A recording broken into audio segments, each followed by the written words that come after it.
Coucou tout le monde, bienvenue sur ma chaîne, je m'appelle Harmonie, merci d'avoir cliqué sur cette vidéo. Aujourd'hui est une vidéo un petit peu particulière, il n'y aura pas de peinture du tout. Et comme la dernière fois, je vous ai fait le déballage de matériel pour mon entreprise. Je vous avais dit que j'allais vous faire une vidéo avec les tests, donc voilà. Alors c'est parti!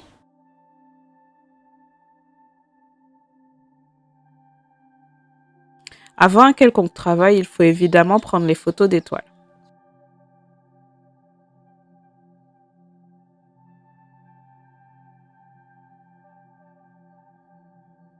Chacune de mes toiles sur châssis est minutieusement emballée dans du papier craft, alors ça prend un peu de temps.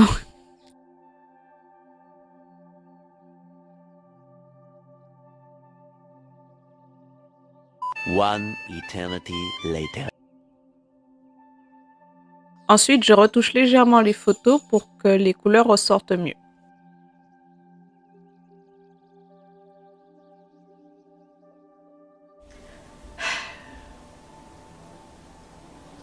Après avoir travaillé tout l'après-midi d'hier à faire les arrangements des photos, je me suis rendu compte que je n'avais pas pris en photo toutes les toiles qui étaient affichées dans la maison.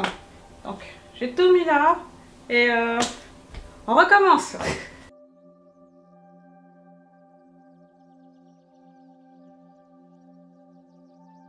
Ah oui, ok.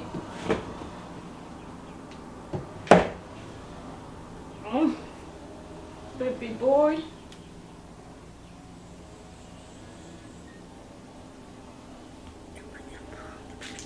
Coucou.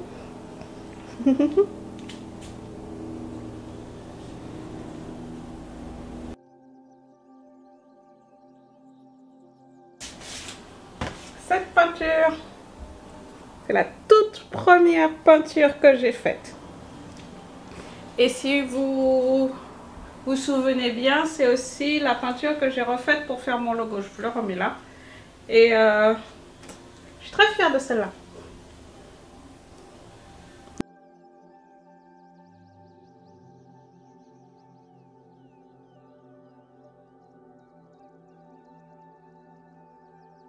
Après, on retourne télécharger et faire des arrangements sur les photos. Ok. Je crois que j'ai fini. Ce fut long et laborieux. Là, j'ai réussi à faire, à rassembler absolument toutes les œuvres qu'il me restait sur 8 feuilles différentes, format A3. Donc, ce qu'on va faire maintenant, c'est qu'on va imprimer tout ce petit joyeux bordel pour voir ce que ça donne.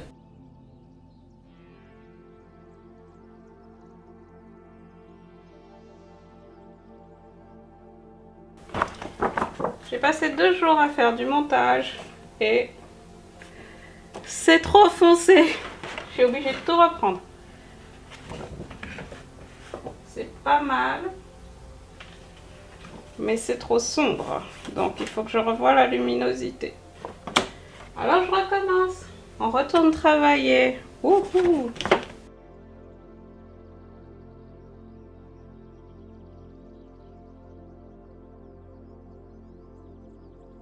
Alors, c'est mieux. En éclaircissant. Première impression. Seconde impression. Alors, en vrai, ça rend beaucoup mieux sur la caméra devant mes yeux. Le souci que j'ai, c'est qu'il y en a beaucoup. Et je crois qu'il va falloir que je reprenne individuellement toutes les photos pour les éclaircir pour l'impression. Parce que là, c'est trop sombre. C'est beaucoup trop sombre. Donc on va reprendre du bon vieux travail sur ordinateur. J'ai déjà la flemme. Ça fait 2 jours que je travaille sur ces photos. Et j'ai encore... faut que je recommence. Faut que je reprenne tout. Il y a... Attends, je vais vous dire. Il y a 119 peintures. Les 119 que j'ai encore en ma possession. Il y en a d'autres que j'ai déjà vendues. Du coup, je les ai plus. J'ai les photos, mais je ne les ai pas retravaillées encore parce que je ne les ai pas prises avec le nouvel appareil. Donc c'est problématique. Mais faut que je retravaille tout ça uniquement pour l'impression. Parce que je pense que pour par exemple publier sur les réseaux, c'est parfait. Mais pour les impressions, il faut que je vois autrement. Faut que je fasse plus lumineux. Souhaitez-moi bonne chance.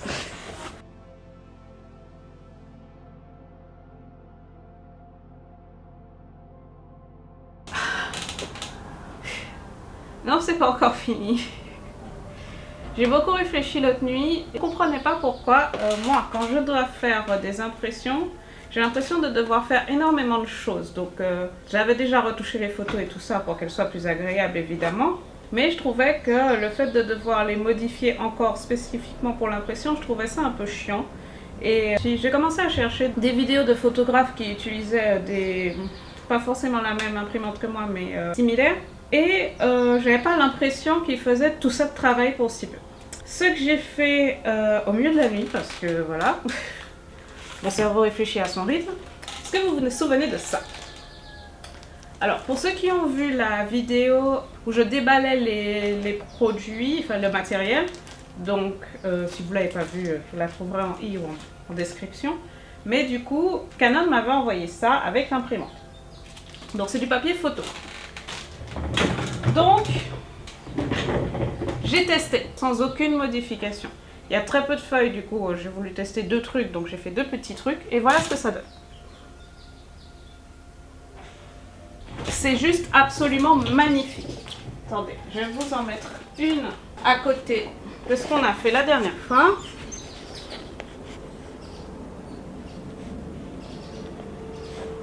Les photos sont beaucoup plus brillantes, elles sont beaucoup plus belles.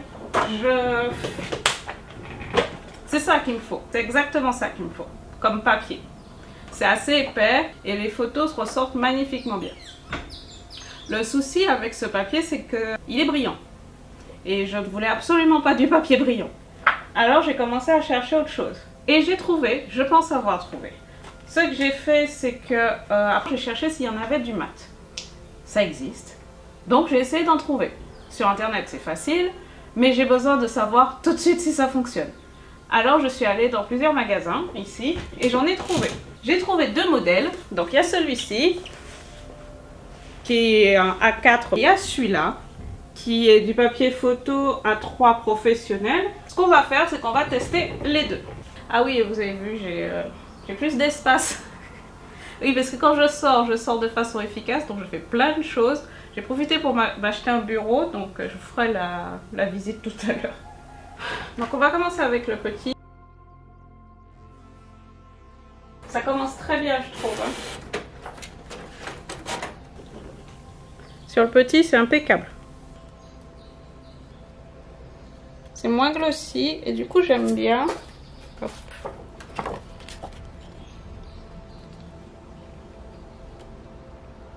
Ouais. On tient quelque chose. On va changer de papier.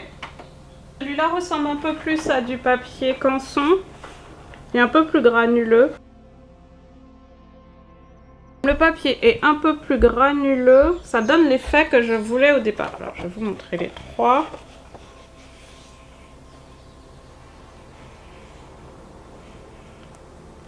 Très franchement, c'est magnifique.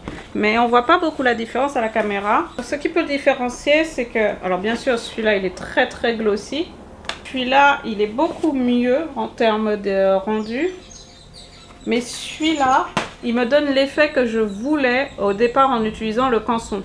En gros, je voulais que ça soit vraiment la reproduction de la peinture sans utiliser forcément une machine qui fait du jet de peinture. Parce que là, c'est du jet d'encre, évidemment. Et le résultat est vraiment pas mal avec ce papier-ci. Donc c'est un papier de meilleure qualité évidemment, mais je trouve le résultat incroyable. Même l'autre, le mat photo vraiment, le résultat est vraiment très beau. On va découper ça. Du coup je vais vous mettre sur ma nouvelle table, mon nouveau bureau.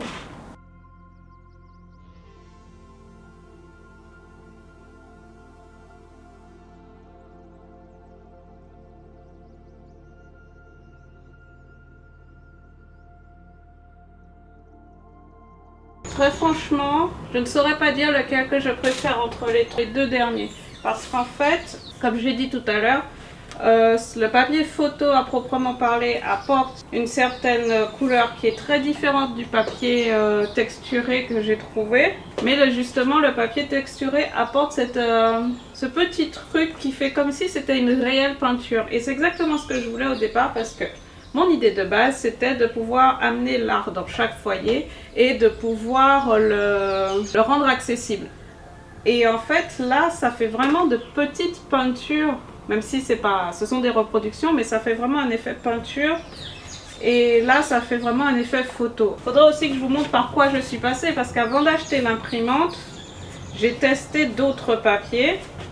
Donc j'ai testé un papier photo qui ressemble un peu à celui que j'ai acheté, le mat. Donc ça rend très très bien. J'ai aussi testé du papier aquarelle et à ce moment-là, ça fonctionne pas aussi bien. Ça fait trop texturé pour le coup. Du coup, là, je suis vraiment arrivée sur quelque chose qui me satisfait. Alors, je vous remercie de m'avoir accompagnée aujourd'hui. J'espère que... Enfin, aujourd'hui, ça fait peut-être 3 jours que je travaille là-dessus. J'espère en tout cas que cette vidéo vous a plu. Je vous invite à vous abonner, évidemment, à me suivre sur les réseaux, Instagram, Facebook, tout ça, tout ça. Et puis, je vous dis à la semaine prochaine pour une vidéo de peinture. Et puis, n'oubliez pas de mettre un petit cœur noir en commentaire si la vidéo vous a plu. Bye bye!